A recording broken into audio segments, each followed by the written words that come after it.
menyaksikan kecil kisah pengunsuran, penghancuran rumah ibadah dan penindasan menjadi memori kelam bagi kita. Betapa kurangnya persatuan dan kesatuan, tak ingin bersama dan tak ingin bersaudara.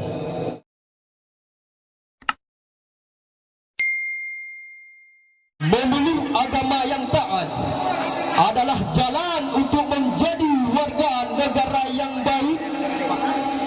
Disitulah muncul nasionalisme yang hakiki.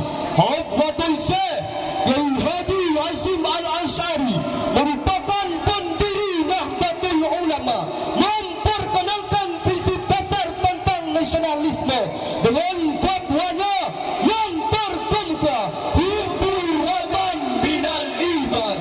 Mencintai tanah air adalah sebahagian daripada iman. Hadirin, akhir-akhir ini semangat nasionalisme menjadi persoalan yang hangat dibicarakan. Statement negatif anti-NKRI dan anti kebinekaan terhadap sekelompok umat Islam menjadi isu diperdebatkan.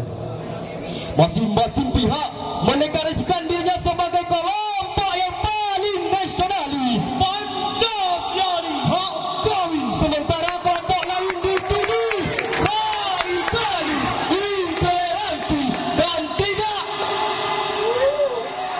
Pancasila. Pada kesempatan ini, terbukalah hati kami ingin menyampaikan sebuah syarahan kami yang akan kami beri judul Semangat Persatuan adalah modal untuk membangun negeri yang multikultural. Dengan landasan normatif kitab suci Al-Quran, surah Al-Hujurat ayat 13, Allah berfirman, Balik Pak. Sudah mulai nak diubah.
Kami berlindung kepadamu ya Allah dan godaan syaitan yang terkutuk. Dengan menyebut asmamu ya Allah yang Maha Pengasih, Maha Penyayang. Wahai manusia, sungguh kami telah menciptakan kamu dari seorang laki-laki dan seorang perempuan. Kemudian kami menjadikan kamu berbangsa-bangsa dan bersuku-suku agar kalian saling mengenal. Sungguh yang paling mulia di antara kamu di sisi Allah ialah orang yang paling bertakwa. Sungguh Allah Maha Mengetahui, Maha Teliti. Para hadirin Dewan Hakim yang saya cintai, Profesor Dr. Randus Quraisy Shihab menjelaskan dalam kitabnya Al-Misbah jilid yang pertama halaman 262. Dalam ayat tadi terdapat kalimat ta'arafu merupakan mauzun daripada tafa'ala. Maknanya musyarakah, fungsinya saling timbal balik, saling mengenal. Hadirin, asbabun nuzul turunnya ayat ini yang diriwayatkan oleh Abu Mulaikha pada saat terjadinya Fathul Makkah pada tahun 8 Hijriah. Rasul memutuskan Bilal bin Rabah untuk mengumandangkan azan. Kemudian Haris bin Hisham berkata, Rasul tidak akan mendapatkan orang azan kecuali burung gagak hitam ini. Kalimah burung gagak hitam ini adalah ejekan kepada Bilal karena warna kulitnya. Karena itu hadirin, turunlah ayat yang dibacakan tadi.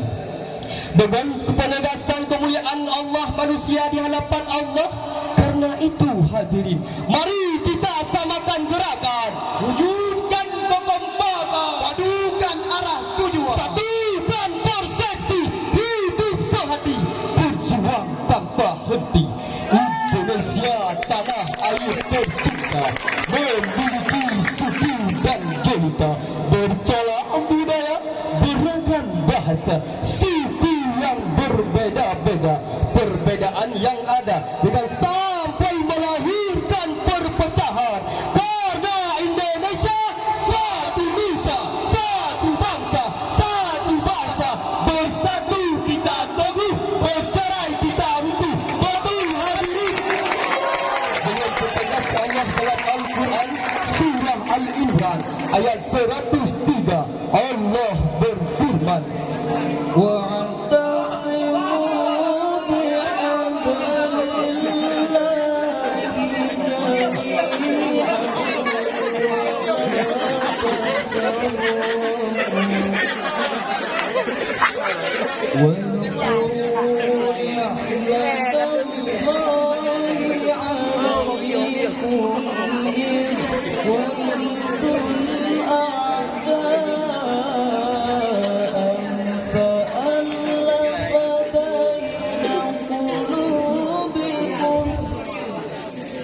فأصبحتم بنعمته إخوانا Allah. وكنتم على شفا حفرة من النار فأنقذكم منها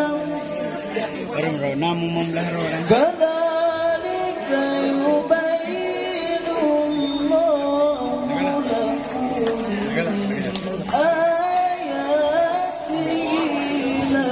لعلكم تهتدون كذلك يبين الله لكم آياته لعلكم تهتدون صدق الله العظيم.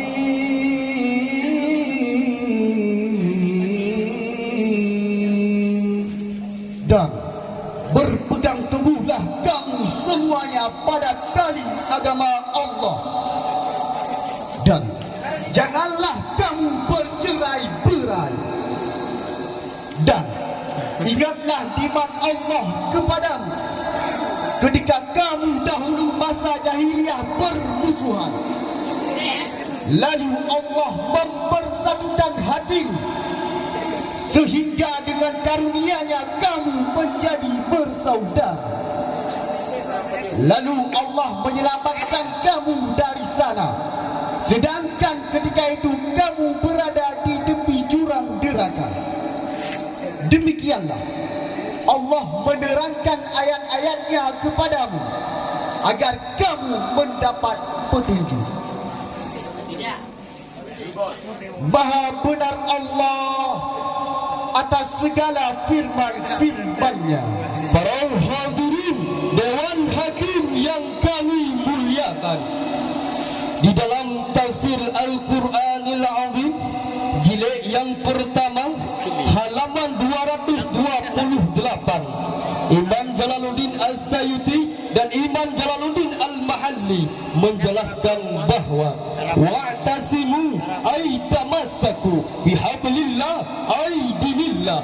Lanjutan ayat tadi terdapat kalimat alaikum. Dalam kaedah nahwu merupakan zamir mukhatab kategori jamak, ditunjukkan kepada kaum Aus dan kaum Khadarat.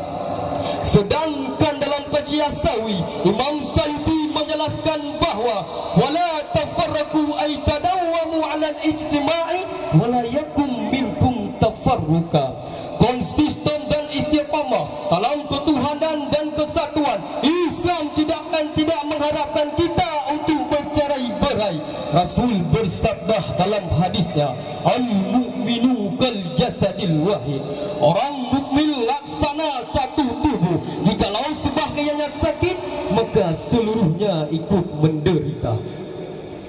Cuplikan kecil kisah pengunsuran, penghancuran rumah ibadah dan penindasan menjadi memori kelam bagi kita. Betapa kurangnya persatuan dan kesatuan, tak ingin bersama dan tak ingin bersaudara.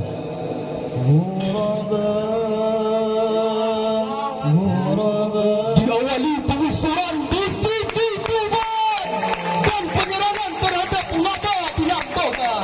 Perusakan gereja Santa di Nurdina Sulaiman. Dua tingkah brutal terhadap tokoh Islam. Persekusi terhadap bisu di Tenggelam. Ancaman bom di Karawang. Pula di Lumajang. Dirusak orang tak dikenal.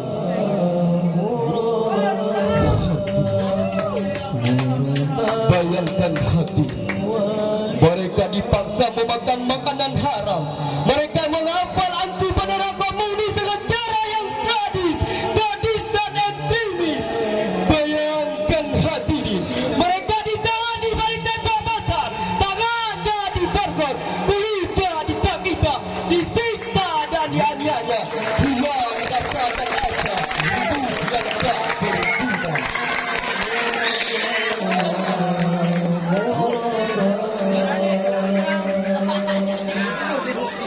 Hanya inilah dari orang syarahan kami tadi, dapatlah kami ambil dua kesimpulan.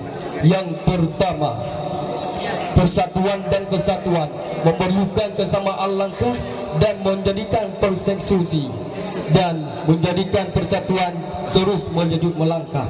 Yang kedua, kita harus menekadkan tulah persatuan walaupun di tengah multikultural. Hanya inilah yang dapat kami sampaikan.